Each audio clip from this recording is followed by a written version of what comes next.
Bismillahirrahmanirrahim. Assalamualaikum warahmatullahi wabarakatuh.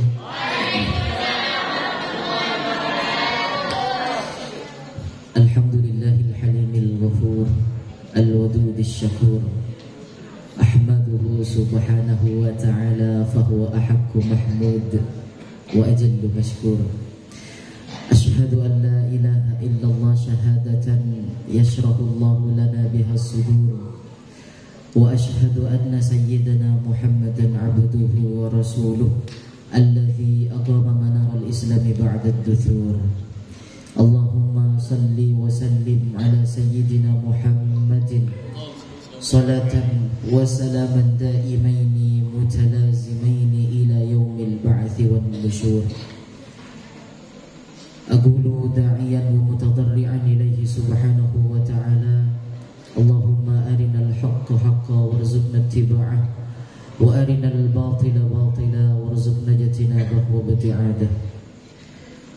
Amma ba'du. Qala Allah ta'ala fi kitabihil aziz, a'udzu billahi minasy syaithanir rajim. Bismillahirrahmanirrahim. Yarfa'illahu alladhina amanu minkum walladhina utul 'ilma darajat.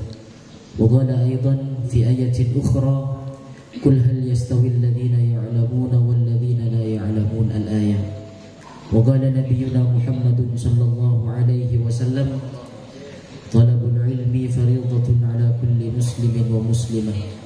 Wa qala aidan fi haditsin akhar, innal malaikata la tad'u ajnihataha li talibil ilmi ridan bima yasna', al-hadits aw kama qala. Sahibul fakhama was sa'adah, muassis wal mudir wa khadim al-ma'had fi hadha al-ma'had al-sharif al-musamma bi ma'had Rawdatul Firdaus, ajunan seleran semuljah Kiai Haji Mustafa Kamal SPDI. Muka-muka beliau sareng Allah subhanahu wa ta'ala epareng tetep semangat ka akui adidik kalian. Amin. Ban epareng semangat ka akui ngajarin ilmu-ilmuna Allah. Amin. Amin. Saya dengar kabar katanya beliau sedang berulang tahun sekarang ya. Yang umur ke 51. Kita doakan sama-sama, semoga beliau berkah umur. Dipanjangkan umurnya sama Allah subhanahu wa ta'ala, dilancarkan rezekinya, dan makin sayang sama kalian. Amin. Dan juga yang kami hormati dan ta'zimi, ajunan seleran semulja Ukhti Kulsum Umi Kulsum SPDI juga nih, SPDI, yang mana beliau termasuk salah satu daripada famili kami, karena kebetulan almarhum Abah dengan almarhum Kiai Haji Abdul Syakur itu masih ada ikatan famili. Jadi otomatis semua putra putri beliau berdua masih ada ikatan famili. Makanya saya sama beliau itu manggilnya Mbak. Kalau sama kiainya Kak Mustafa, saya manggilnya Kak. Kok nggak panggil kiai lah? Berarti ajunan lancang langka. Oh enggak, saya tidak begitu. Tapi candreng mutura, bulan ini kan nangkep beliau bahwa beliau pada bagian daripada keluarga dan gula.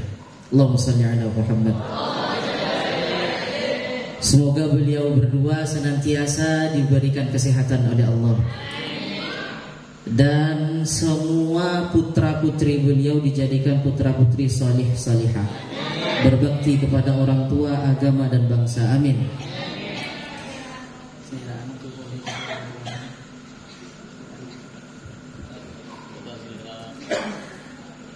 Kemudian la ansa kadzalik, ketua pondok pesantren Rawdatul Firdaus itu, Al-Mukarram Al-Muhtaram Al-Majid Al-Fadil Al-Ajilla Al-Fudala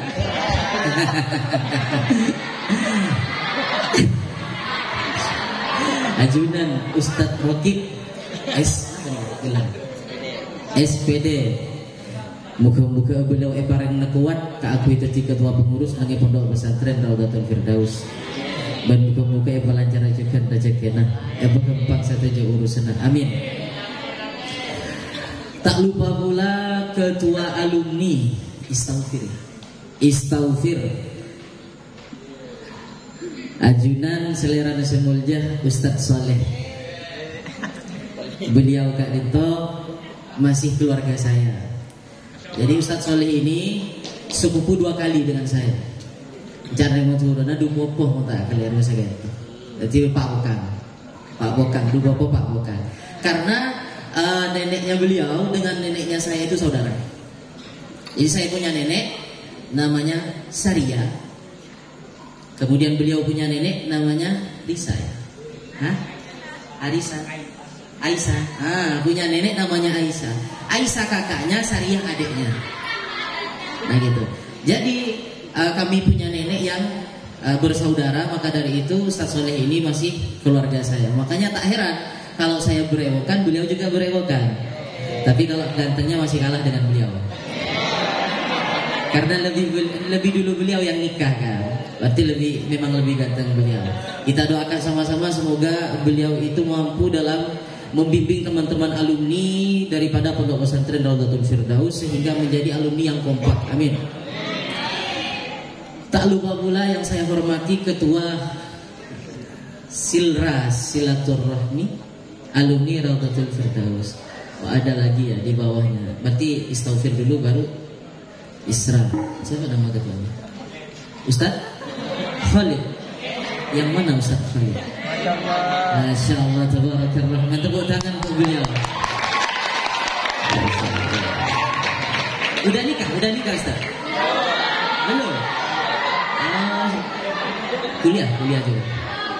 Ya, semester berapa? Semester 12. Oh, enggak apa-apa, berarti mahasiswa kesayangan dosen berarti. Kita doakan sama-sama semoga beliau cepat menemukan jodohnya. Zawwajakallahu sari'an, amin. Kemudian yang tak lupa pula ada tadi saya dengar namanya Bunda Rita. Ada Bunda Rita yang paling tengah, Masya Allah. Sehat-sehat ya Bu ya. Kita doakan sama-sama semoga beliau sehat selalu dan selalu cinta terhadap Pondok Raudatul Firdaus, amin.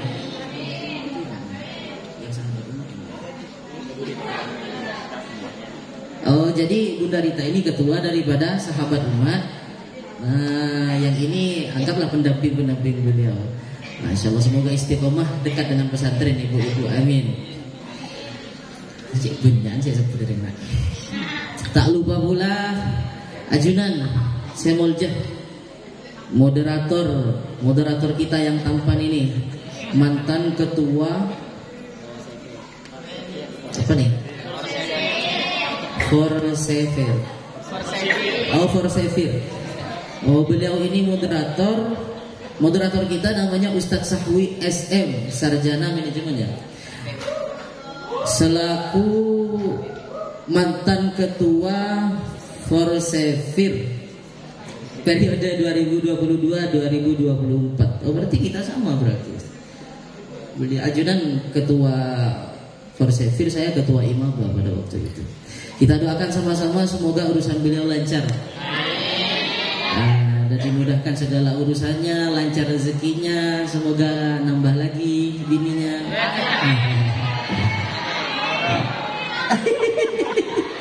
Allahumma shalli ala Muhammad.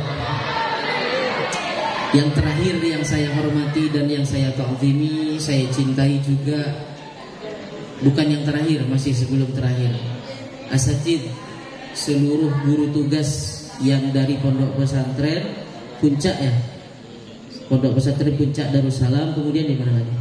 Banyuanyar, Al-Mujtama, 3 berarti. Yang mana guru tugasnya?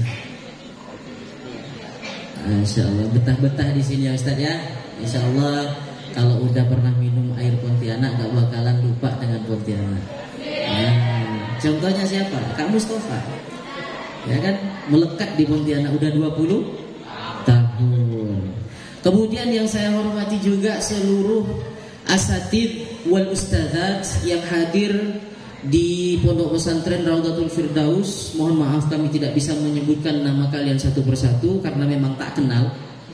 Tapi tetap doa yang terbaik dari kami pribadi untuk kalian semua, semoga kuat dan semoga mendapatkan ilmu yang barokah. Karena tiada yang paling penting ketika kita mondok selain mendapatkan ilmu yang barokah dan ridho daripada guru kita. Amin. Terakhir, seluruh santri Pondok Pesantren Raudhatul Firdaus, santri putra ataupun santri putri yang insya Allah bakal menjadi calon penghuni surga. Amin. Dan yang paling terakhir nih, ada teman saya yang saya sangat rindukan. Itu beliau Al-Mukarram Al-Muhtaram Al-Hafidh Hamilul Quran, Ustadz Ridho Kurniawan ya. Ustadz Ridho Kurniawan, beliau dulu teman di kampus. Beliau dulu teman saya di kampus, cuma kami beda kelas. Beliau kelas ma'had, saya kelas reguler. Tapi kami kenal dari awal kuliah dan sekarang alhamdulillah bisa dipertemukan kembali. Dan info menariknya bagi saya itu beliau lanjut ke S2. Beliau kalah dengan saya, bukan saya yang kalah. Kalau saya langsung ke S3. Iya, kan S3 berarti. S3 sudah, beliau masih S2. Semoga beliau cepat menemukan jodohnya, amin. Nah, sudah cukup. Bismillahirrahmanirrahim. Langsung singkat. Tadi ada beberapa poin yang disampaikan oleh moderator juga kiai kita perihal tentang seminar nasional ini. Sebelumnya saya pengen cerita dulu sedikit. Kalau saya ini sebenarnya kurang berpengalaman di bidang seminar nasional. Ya, bukan nggak pernah sih, pernah dulu.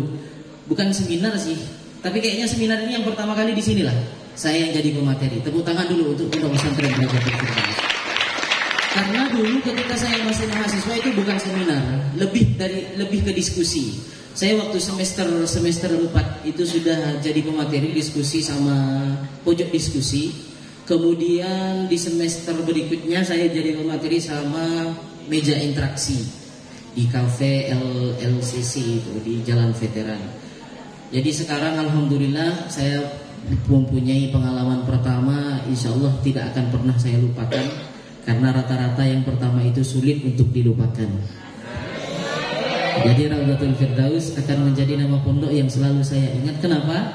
Karena hanya pondok ini pertama kali yang mengundang saya menjadi pemateri dalam acara seminar nasional. Oh ya, tadi mungkin ada kurang jelas dari Pak Moderator.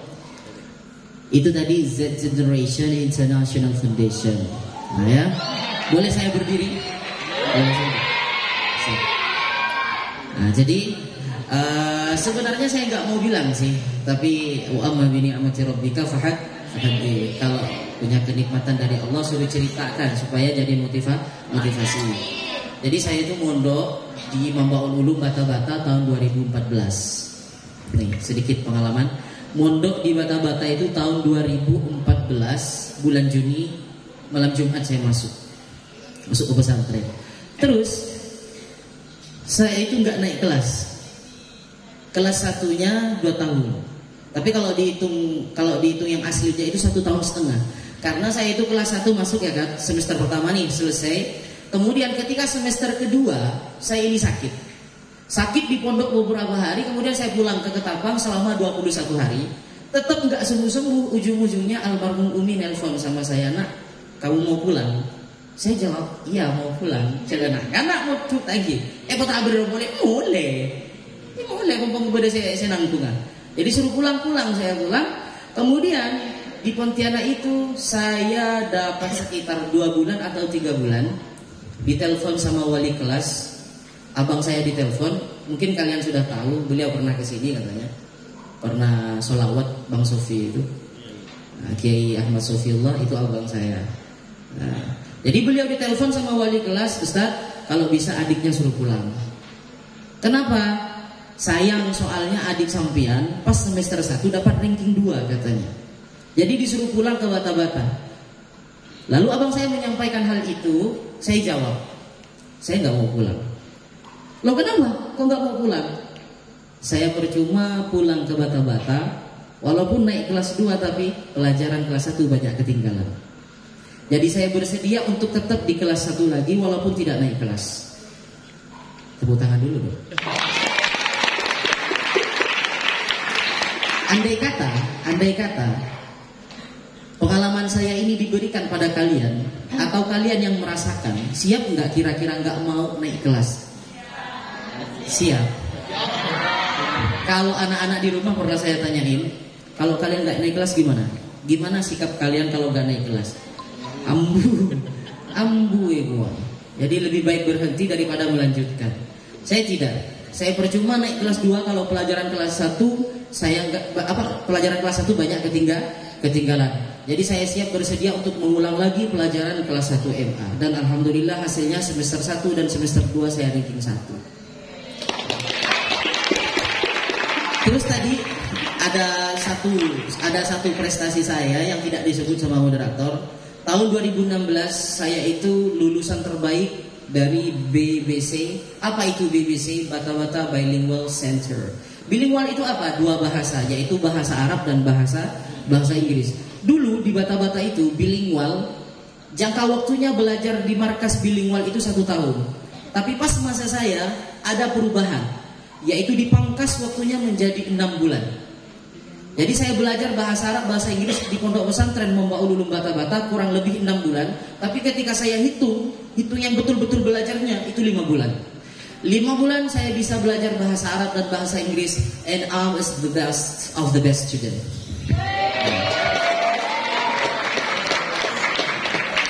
Jadi saya waktu itu dinobatkan sebagai lulusan terbaik di antara yang terbaik. Waktu itu Bata-Bata pertama kali mengadakan pekan ngaji 1. Pekan ngaji yang pertama, nah disitulah nama saya disebutkan. Nah, pengalaman ini sebenarnya saya ceritakan pada kalian supaya kenapa? Supaya santri Raudatul Firdaus ini semangat dalam belajarnya. Karena saya dengar info Raudatul Firdaus ada 3 bahasa. Ada 3 bahasa: Arab, Inggris, Mandarin. Wow, keren juga. Bahasa Madura. Mandarin berarti udah banyak yang menguasai berarti. Hah? Insya Allah. Keren. Saya kalau Mandarin kurang bisa. Dulu di bilingual itu 2 bahasa, tapi ada bahasa Mandarin dan Jepang. Jadi kalau ini ilmu kedingan mulu loh. Tak mun suruh atungi tak tahu. Jadi kalau suruh ngomong Mandarin sama Jepang nggak bisa. Tapi mungkin karena atungi ini sekali bisa. Kayak misalkan, sama ini susu Jongwon, nah kayak gitu kan. Inwe wayang cecwo Beijing kayak gitu. Ibu tahu, nah kayak gitulah kurang lebih kalau Mandarinnya. Tapi kalau bahasa Arab bahasa Inggris, alhamdulillah sampai sekarang saya masih ngajar bahasa Arab bahasa Inggris, dan saya ngajar di PAL 13 dari tahun 2022 sampai sekarang, dari ujung ke ujung, Kampung Baru sampai PAL 13. Kalian tahu PAL 13 itu? Di Sungai Kakap ya kan? Masuk ke Sungai Kakap Ustaz. Saya itu ngajarnya dari tahun 2022 sampai sekarang.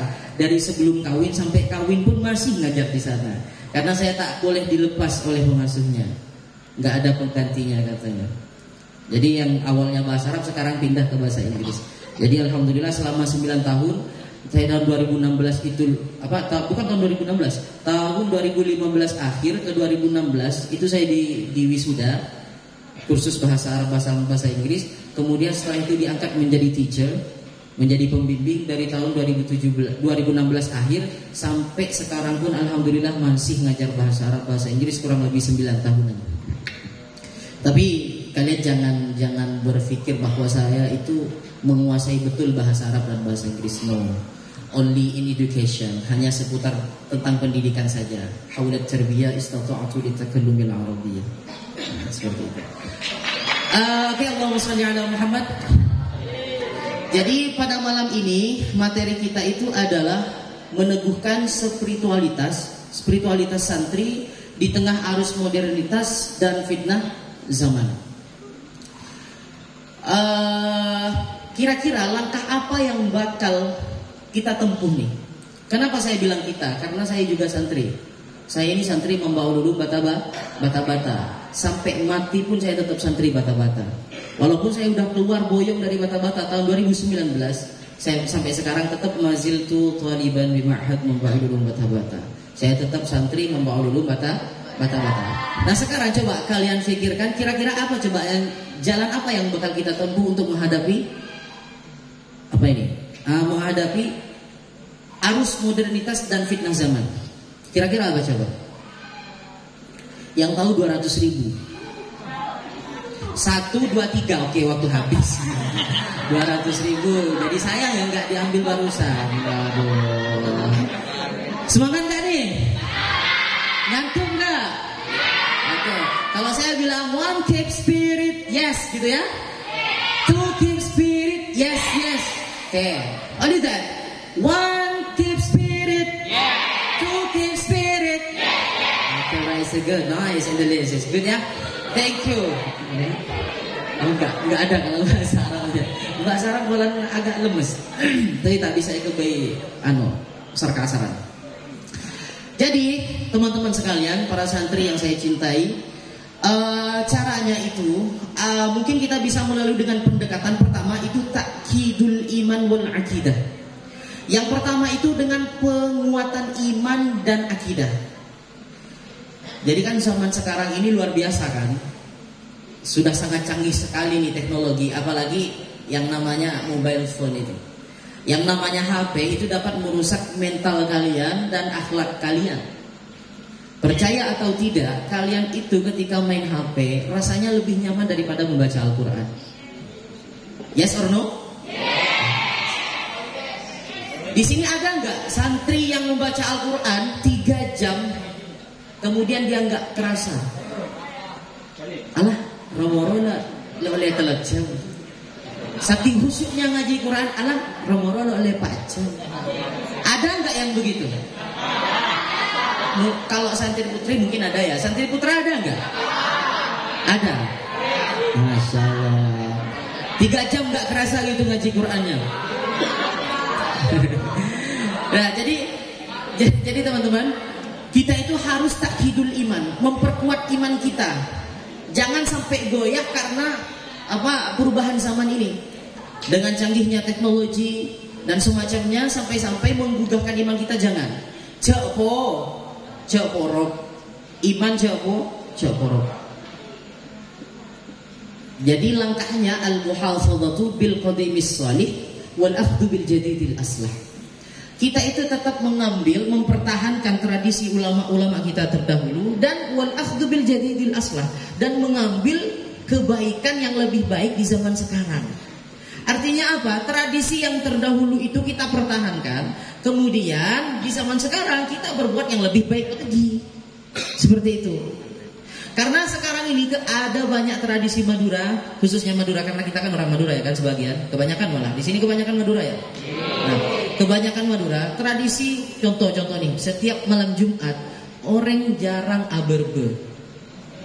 Dulu waktu saya masih kecil saya ingat betul setiap malam Jumat wali santri itu rata-rata banyak ke pesantren. Bilangnya apa? Mat selamat tereng sepuh. Bener-bener banget sepuh. Sekarang gak ada yang seperti itu. Mau lambek tekak atenggeng terakhir. Biarpun cuma ubi diantar ke pesantren. Tenggeng. Tadi tenggeng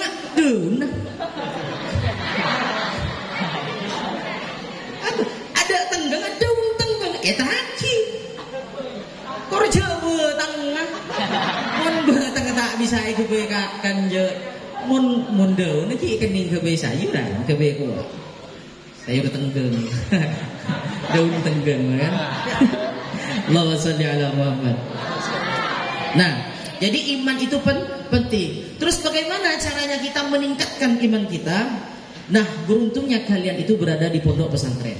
Pondok pesantren ini sejatinya sebagai apa? Tempat servis. Apa yang rusak ya diservis di sini. Ini nih, kalau kalian tidak berusaha mengoptimalkan kebaikan kalian di pesantren, jangan harap kalian itu bisa menjadi yang paling baik ketika keluar pesantren. Karena di pesantren ini kita bisa memperbaiki bisa realize, menyadari akan kesalahan-kesalahan dan kekurangan-kekurangan kita, dan ada banyak pembimbingnya.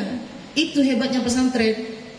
Jadi jangan sampai waktu yang ada di pesantren ini kalian tidak gunakan semaksimal mungkin. Mumpung di pesantren, tingkatkan keimanan kalian, baca Al-Quran. Apa itu di ayatnya?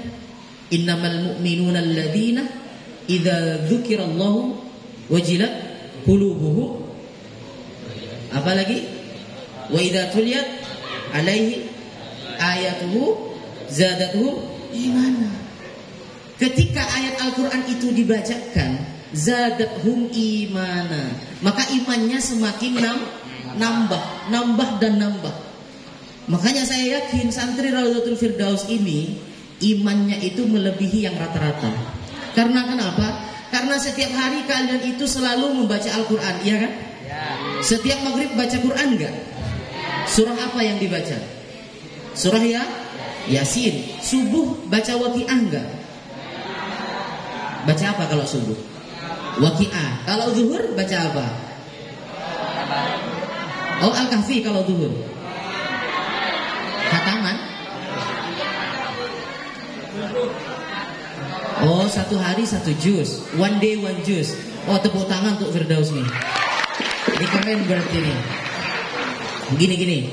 Kalian kalau selalu membaca Al-Quran, insya Allah tingkat kecerdasannya itu bakalan naik 2 kali lipat daripada yang tidak pernah baca Al-Quran. Iya. Dan itu orang yang sering membaca Al-Quran, bahkan yang menghafalkan Al-Quran, itu dijamin. Ada jaminannya itu loh. Ada jaminannya bahwa menghafal Al-Quran itu gampang. Menurut santri Raudhatul Firdaus, membaca Al-Quran itu kira-kira menghafal Al-Quran itu sulit apa? Gampang. Gampang ya. Menghafalkan Al-Quran itu gampang. Yang sulit menjaganya, betul. Saking gampangnya Al-Quran, maaf cakap, orang yang tuli sekalipun bisa hafal. Orang yang buta sekalipun bisa hafal. Bahkan punya penyakit saraf pun bisa hafal. Karena kenapa? Allah sudah jamin itu di Quran surah ke-54 Al-Qamar ayat ke-17, ayat 22, ayat 32, ayat ke-40. 4 kali Allah ulang itu. 4 kali Allah ulang. Ada yang tahu ayatnya gimana? Surah Al-Qamar itu. Ayat 17, ayat 22, ayat 32, ayat ke-40. Walaqad yassarnal Qur'ana lidzikri fahal min mudzakir. Walaqad yassarnal Qur'an, dan sungguh kami mudahkan Al-Qur'an lidzikri, untuk diingat. Dalam bahasa Arab ada lafaz yusrun, ada lafaz sahlun. Kalian tahu bahasa Arabnya gampang apa? Suhul ya kan biasanya. Hada sahlan, hada suhul. Suhul ya sini. Hada soal suhul jiddan. Soal ini gampang sekali. Ada juga yusrun. Bahasa Arab itu ada, bahasa Arabnya mudah itu ada yusrun, ada sahal. Tapi kalau ditelik lebih dalam lagi, ada perbedaan antara kedua lafaz ini. Kalau sahlun itu gampang, tapi tidak semua orang bisa mengatakan gampang. Contoh misalkan, alfiyah ke Ustadz Rokib gampang, tapi belum tentu ke ustadz-ustadz yang lain gampang. Itu namanya sahlun. Tapi kalau yusrun, semua golongan bahkan semua kalangan mengatakan gampang. Itu yusrun namanya. 1 tambah 1 berapa? 2. Semuanya santai aja jawab. Berarti itu masuk ke yusrun. Ayat Al-Qur'annya barusan, walaqad yassarnal Qur'ana lidzikri. Berarti menghafal Al-Qur'an itu sangat gampang, bahkan dari semua golongan. Makanya orang yang punya penyakit saraf sekalipun bisa hafal Al-Quran karena sudah ada jaminannya. Tapi menghafal alfiyah tidak ada jaminan dalam Al-Quran. Makanya menghafal alfiyah itu sulit. Sudah ada yang hafal alfiyah di sini? Ada yang hafal? Pernah hafal alfiyah? Hah? Mustaqim yang mana mustaqim? Yang mana? Yang ketawa ini? Oh, yang baju biru. Hafal alfiyah? Gimana?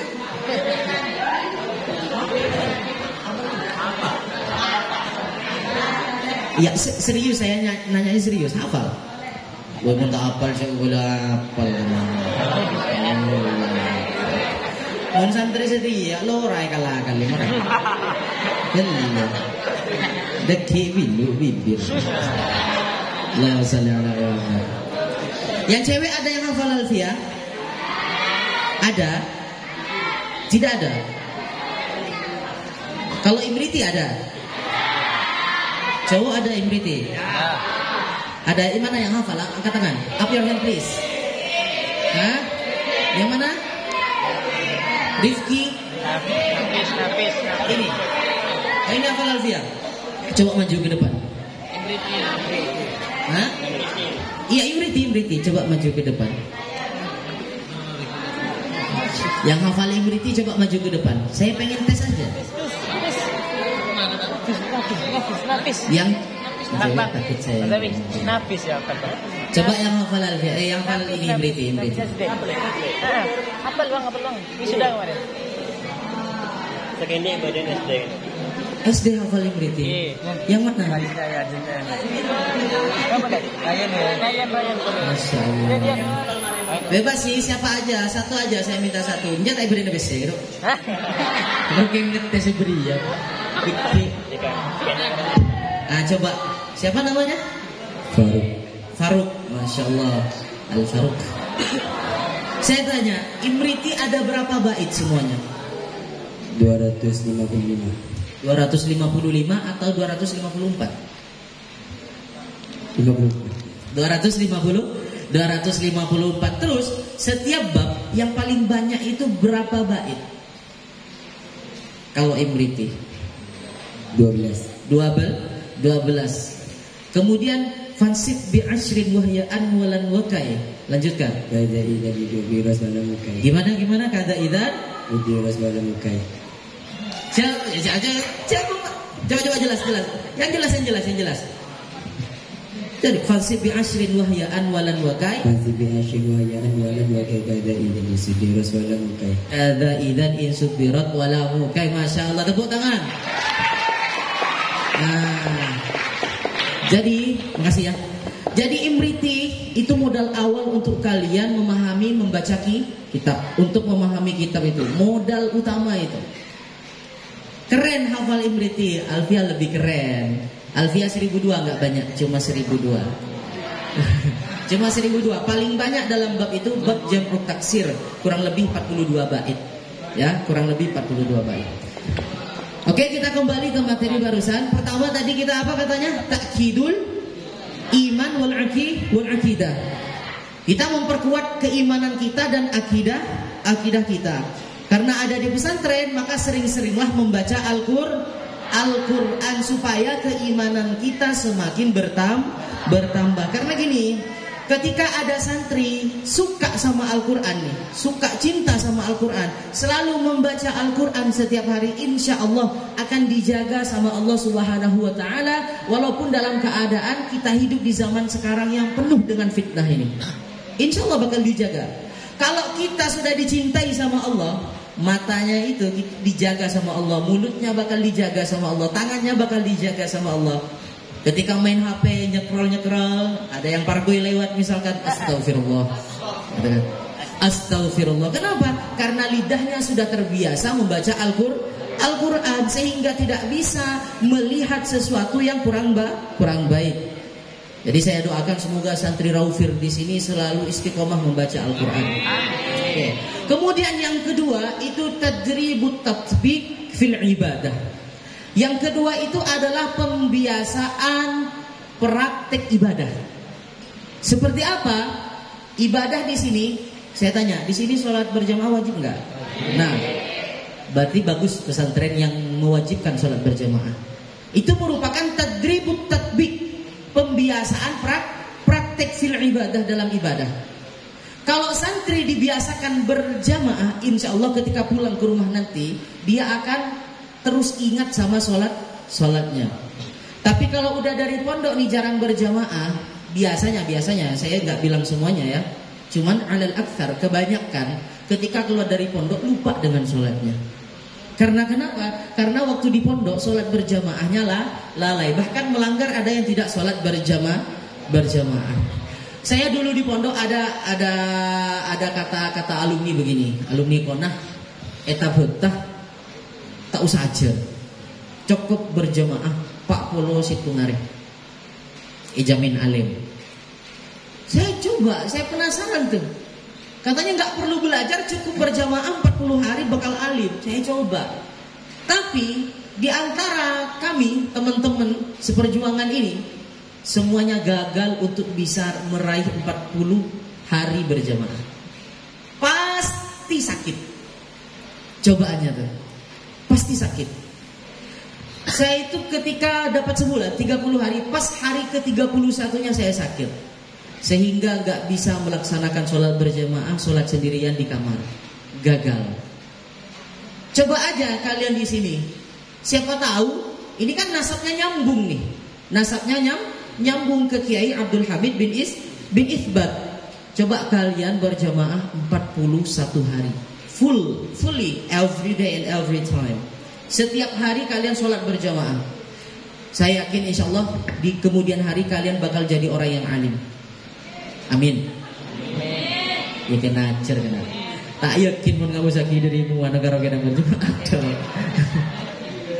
Tapi di sini kan pendidikannya sudah luar biasa. Bahkan ada pendidikan formal, ada pendidikan apa lagi? Dini, madrasah diniyah ya. Ada madrasah diniyahnya juga. Jadi seimbang, duniawi dan ukhrawinya seimbang. Insya Allah nanti output Raudhatul Firdaus ini bakal jadi orang semua. Maksudnya penibas. Berarti mun setia itu hewan dah. Maksudnya jadi orang-orang, misalkan satunya jadi gubernur, amin. Ada yang jadi bupati. Yang ibu-ibu, yang cewek-cewek nanti keluar dari pondok pesantren, siapa tahu jadi pemimpin majelis taklim. Atau paling enggak mimpin Fatihah lah. Paling enggak itu. Amin Allahumma. Jadi membiasakan tatbik fil ibadah. Di antaranya adalah membiasakan sholat berjamaah, kemudian membiasakan berpuasa.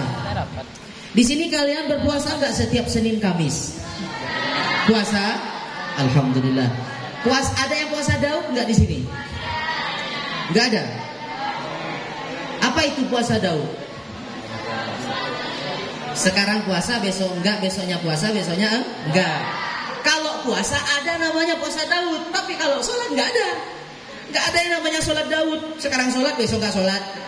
Sekarang sholat, besok enggak sholat, enggak ada. Jangan dibalik, yang ada Daudnya cuman puasa. Nah gitu.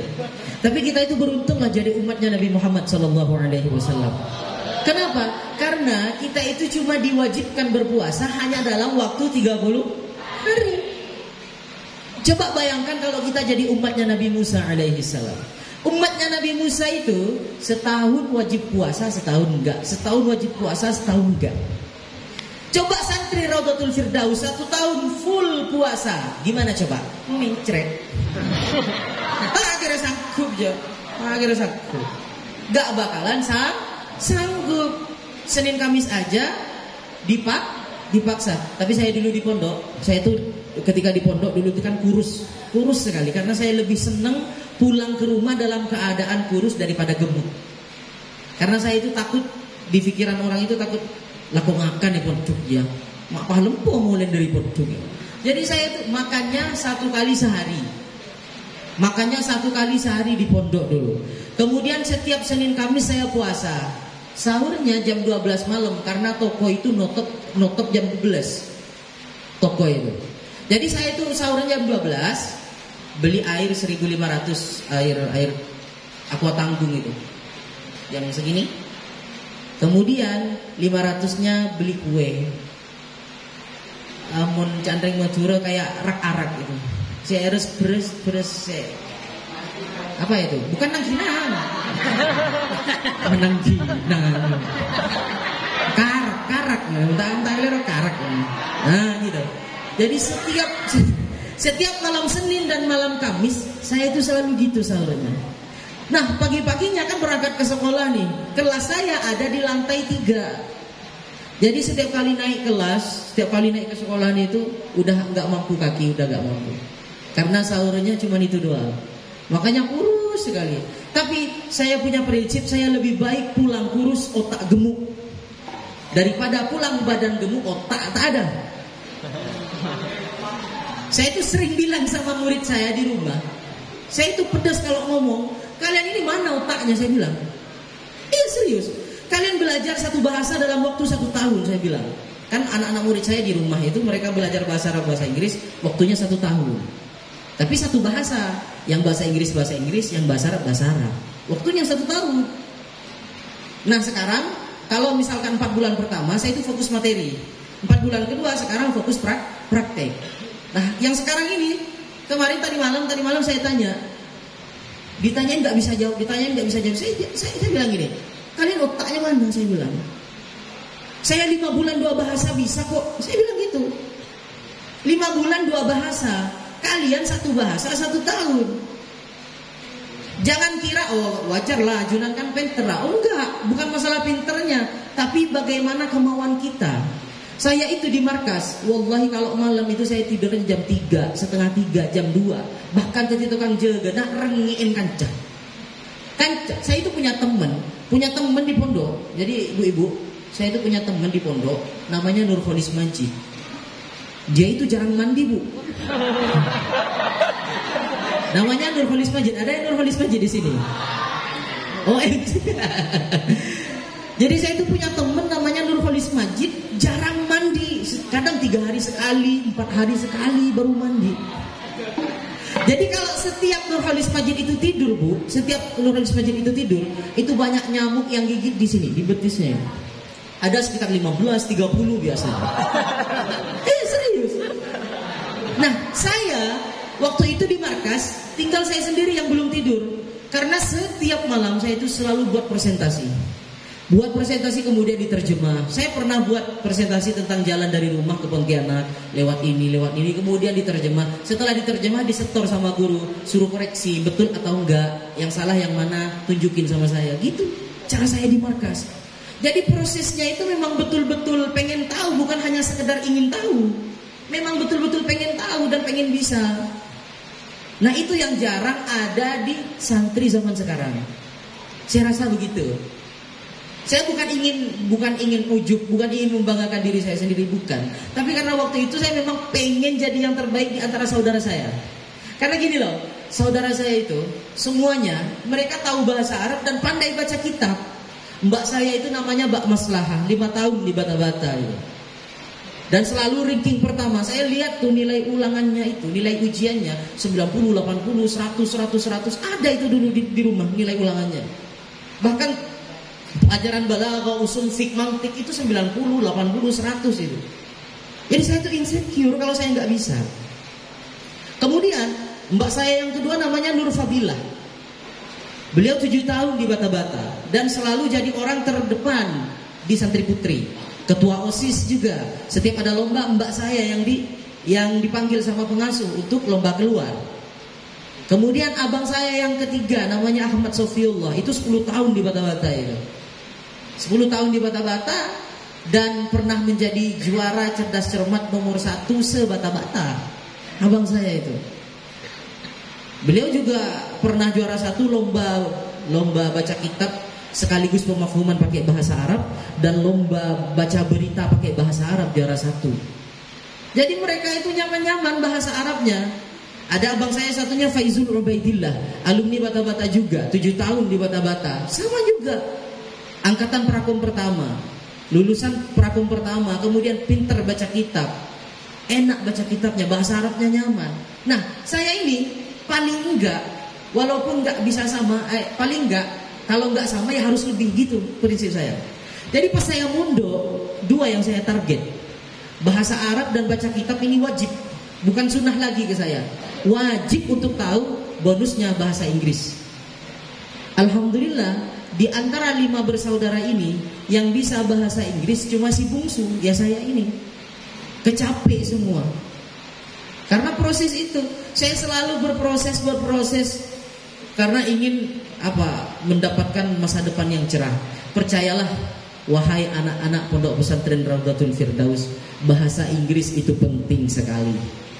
Bahasa Arab sama. Semua bahasa penting. Tapi kalau misalkan disuruh pilih mana yang lebih penting, kalau saya pribadi lebih memilih bahasa Inggris. Karena kalau bahasa Arab santri ya wajib tahu. في كل يوم تعلمتم كتب التراث باستخدام العربية. Setiap hari kalian itu ngaji kitabnya pakai bahasa Arab kan? Di sini ngaji kitab Jurmiyah Kailaniyah kan? Safina Sulam Bidayah Ta'limiyah, tafsir. Ada nggak kitabnya pakai bahasa Inggris? Nggak ada, semuanya bahasa Arab. Jadi kalau santri nggak tahu bahasa Arab malu. Santri tahu bahasa Inggris, wow, incredible. Santri tahu Mandarin, so amazing. Ya lebih luar biasa lagi itu. Itu menunjukkan bahwa pesantren di era globalisasi ini, di era modernisasi ini bisa bersaing dengan orang luar. Jadi pesantren-pesantren sekarang bukan hanya fokus dalam bidang pendidikan agama terus, enggak. Mereka juga bisa bersaing di kancah nasional dalam bidang keilmuan umum. Kemarin turut membanggakan bagi orang-orang Madura. Kemarin ada santri Al-Majidiyah itu Paltuting, di Paltuting itu juara 1 debat bahasa Mandarin. Wah, tepuk tangan dulu. Juara 1, luar biasa itu. Saya heran, bisa ya orang Madura lomba debat bahasa Mandarin juara 1. Iya kan? Padahal setiap harinya pakai sarung tinggi sekali gitu kalau orang Madura. Ya kalau di sana itu, apalagi yang dari desa Bucur, seorang setakau berisi dari Bucur. Sobung. Kalau teman saya yang dari Bucur itu, kalau pakai sarung ini tinggi sekali sampai ke sini. Tinggi. Kemudian kopiah yang hitam ini dipotong lagi jadi segini tingginya. Yang asalnya gini jadi segini. Nongko cetak rekarukan nongko beri. Cetak angin ngantuk sumpuk. Iya. Heran saya. Tapi bisa juara 1. Allahumma shalli ala Muhammad. Nah, maka dari itu teman-teman, kenapa kalian wajib dilatih untuk praktek ini, praktek ibadah ini, salah satunya puasa, karena ada faidah, ada hikmah-hikmah tersendiri. Kalau kalian sering berpuasa, insya Allah syahwatnya tidak terlalu jalan, tidak terlalu normal. Kalau nggak puasa kan biasanya abnormal biasanya. Normalnya udah kelewat batas tuh. Kalau nggak puasa. Makanya kata Nabi, ya ma'syarasy syabab, man istata'a minkumul ba'ata falyatazawwaj. Wahai anak pemuda, man istata'a minkumul ba'ata, barang siapa di antara kalian sudah mampu berkeluarga, falyatazawwaj, maka menikahlah kata Nabi. Fa innahu aghaddu lil basar, karena menikah itu lebih menundukkan pandangan, wa ahsanu lil faraj, dan lebih menjaga pada kemaluan. Fa illam yastati, tapi kalau masih belum mampu untuk menikah, Ustaz Ridho wa akhwatuhu, ya Ustaz Ridho dan teman-temannya, fa alaihi bisiyam, maka perbanyaklah berpuasa. Kenapa? Fa innahu lahu wija, karena puasa itu bisa memiliki perisai. Wija itu perisai, maksudnya apa? Yang jadi benteng untuk kita tidak bermaksiat.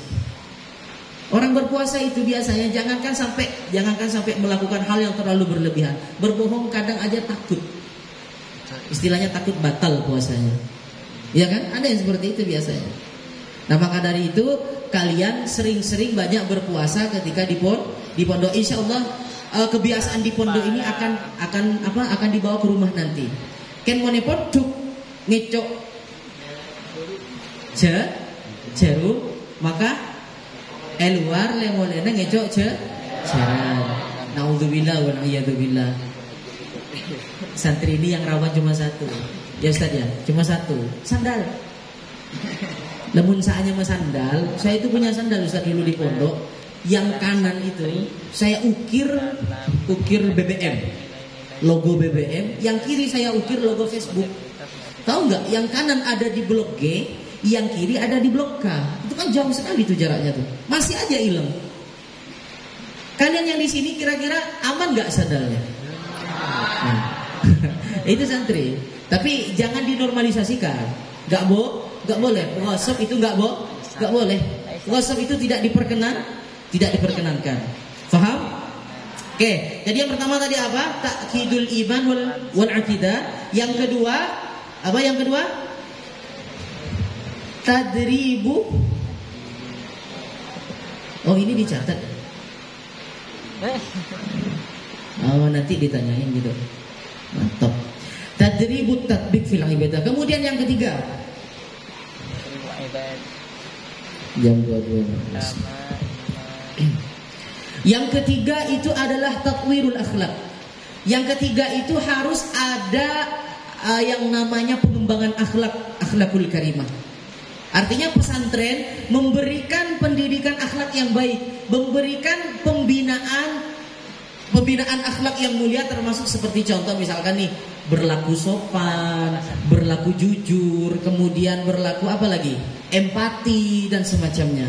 Itu harus ini sebenarnya jadi PR utama untuk ketua pesantren. Ketua pondok mana? Ketua pondoknya kok hilang nih. Jadi untuk ketua pondok itu PR utama bersama asatid yang ada di sini. Bagaimana caranya untuk terus meningkatkan tatwirul akhlak, pengembangan akhlak. Karena jujur, adik-adik santri, kalau kita sudah berada di dunia luar nih, kalau udah nggak mondok lagi, itu dunianya sangat berbeda sekali. Apalagi kalian yang misalkan nanti hidup di tengah-tengah kota, itu luar biasa sudah akhlaknya. Miris sudah sekarang nih. Kalau dulu ada murid dipukul sama guru, ngadu sama orang tuanya, itu ditambah sama orang tuanya. Sekarang enggak, bro. Kemarin itu kan ada kasus yang viral itu. Ada anak cowok di sekolahan ditampar sama kepala sekolahnya. Orang tuanya gak terima, dilaporkan ke polisi. Coba anak yang ditampar ini hidup di zaman orang-orang terdahulu, ngadu ke orang tua pasti ditambah. Kalau zaman sekarang enggak. Maka dari itu sekarang sudah ada banyak pergesekan akhlak. Jadi kalian itu harus hati-hati. Tugas daripada asatid, alumni juga untuk saling mengingatkan supaya apa? Adik-adik santri ini untuk terus dikembangkan perihal akhlakul karimahnya. Karena saya takut, khawatir. Ini sebenarnya saya juga udah sampaikan ke santri-santri saya di rumah. Saya selalu wanti-wanti. Saya rasa semua pondok sih, Ustaz. Semua pondok sekarang rasanya ada pergesekan akhlak. Semua pondok. Kalau dulu lewat di depan guru itu pelan-pelan mereka. Sekarang enggak. Lari-lari malah, enggak pakai baju lagi. Ada yang kayak gitu. Jadi jangan. Gini lagi nih. Kadang misalkan nih, kadang ada yang sebelum diangkat ustaz kan jadi teman. Lalu diangkat ustaz ngajar-ngajar kalian. Nah, itu kalian harus ubah sikap sebenarnya. Jangan dianggap teman lagi, itu guru kalian. Min ta'zimil ilmi ta'zimul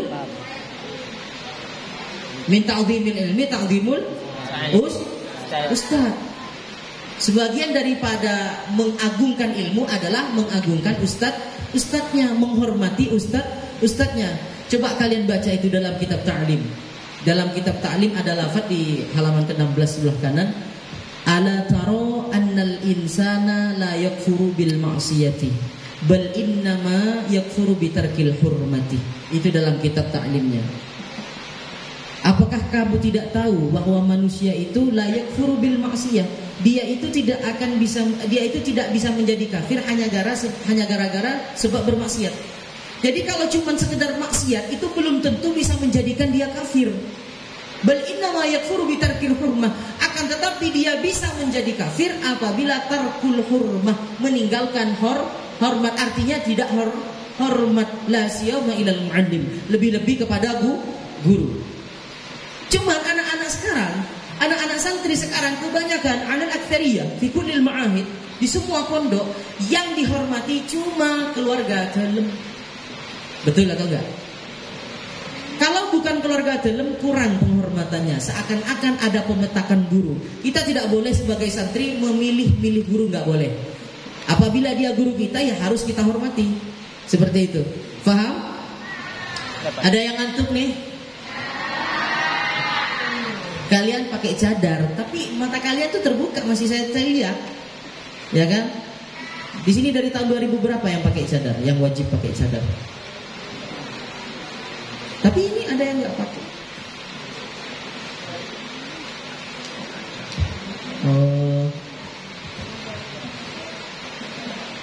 Nah, coba yang kayak mahasiswi ini, walaupun tak punya cadar pakai masker, ya kan? Hah? Oh, pengabdian. Oh, bukan mahasiswi. Oh, so aku mahasiswi begitu bulan pakai jas. Pakai alma mater insyaallah. Allahumma shalli ala Muhammad. Nah, jadi apa yang ketiga? Tatwirul akhlak. Yang keempat, nih kurang dua. Sebentar lagi kita pulang. Yang keempat itu adalah taujihul walidain wal asatid. Ada kekompakan kerjasama antara orang tua dengan ustadz, dengan guru. Artinya gimana? Supaya santri ini bisa terus meneguhkan spiritualitas santri, yaitu harus adanya kekompakan antara orang tua dengan guru. Maksudnya kompak gimana? Ketika kalian sudah pulang ke rumah, harus diawasi sama orang tua, dan orang tua harus ada kerjasama dengan guru. Percuma kalau cuma di pondok nih yang diawas terus. Ketika pulang ke rumah dibiarin, udah kayak ayam lepas dari kandangnya udah. Makanya nggak jarang kita temukan ketika santri pulang dari pondok pesantren, mereka ngebut pakai motor. Itu yang saya takutkan ketika liburan santri, terutama santri putra. Kenapa? Karena kalau udah liburan, ketika pakai motor udah nggak kenal mati. Nggak kenal mati mereka itu. Di jalan terus laju aja mereka ngebut. Santri saya nggak ngomong santri orang lain. Saya ngomong santri saya sendiri. Sampai saya pun gimana ya, terkejut lihat dia itu. Ngebut sekali, padahal jalan trans itu ada banyak lubangnya. Bahaya ketika kita jatuh kepada lubang yang ada di jalan. Tapi lebih bahaya ketika kita jatuh pada lubang yang berjalan. Ngomongan dia gelap, benar orang ucap bengau. Jadi saya ulangi sekali lagi. Jatuh kepada lubang yang ada di jalan itu berbahaya. Tapi lebih berbahaya ketika kita jatuh pada lubang yang berjalan. Bukan lubang yang ada di jalan, tapi lubang yang berjalan. Kalau kan labu kalau lubang saya tengah jalan, kalau kan mau berdebat. Kan mau labu kalau lubang saya jalan, mau bergerak sanggolan juga. Bisa mau bergerak sanggolan jadi macam. Yang mau surat tanah nabu jual. Mau mendadak. Ya rembah keng telopuk kalau bang saya. Allah subhanahu wa ta'ala. Nah, kemudian yang keempat tadi itu apa? Yang keempat taujihul walidain wal ustad. Nah, bimbingan daripada orang tua dengan guru. Artinya kedua komponen ini, kedua orang ini, kedua personal ini saling berantisipasi mengawasi anak ketika di dalam pesantren ataupun di luar pesantren. Insya Allah dengan demikian kalian akan tetap menjadi santri yang betul-betul santri, yang menjaga keimanan kalian, yang menjaga nilai-nilai keislaman di dunia ini. Insya Allah saya yakin itu, hakul yakin. Kemudian yang terakhir, yang tak kalah pentingnya untuk menjaga keteguhan spiritualitas kita kepada Allah Subhanahu wa ta'ala, yaitu adalah husnul bi'ah. Apa itu husnul bi'ah? Husnul bi'ah adalah lingkungan yang baik ataupun lingkungan yang mendukung. Karena percuma kita itu setengah mati belajar di pondok pesantren, ketika pulang nanti tapi lingkungannya nggak mendukung sama kita, itu kita stuck hidupnya. Bahkan dari stuck sampai down. Ya, kita misalkan udah bertahun-tahun belajar ilmu agama, tapi ketika nyampe rumah, lingkungan sekitar ternyata kurang asik. Tetangga itu omongannya pedes misalkan, nggak lihat-lihat orang ketika ngomong. Kita nggak boleh begitu. Kita selaku santri harus bisa menjaga lisan. Salamatul insan fi hifdzil lisan. Selamatnya manusia itu dalam menjaga lisannya. Lidah kita ini tidak bertulang, tapi walaupun tidak bertulang dapat membuat hati kita itu luka. Hanya gara-gara lidah ini, apalagi bagian yang di sini. Kalau yang di sini kan bagiannya aku kau lah ya kan. Kalau yang di sini cerengan binian kengkun lain maku alek-selek kotor dekik pan beda selebet citung kerasan. Yang bini tak heran je. Makanya kata talak itu tidak diberikan sama istri, hanya ada pada suami. Karena kata ulama, kalau talak diberikan sama istri, maka setiap hari suami ditalak.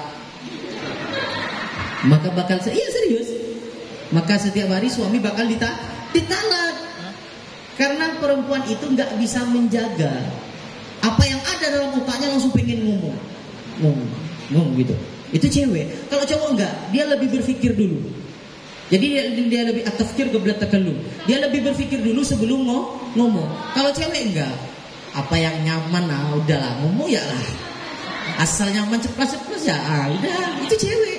Tapi cowok itu beda.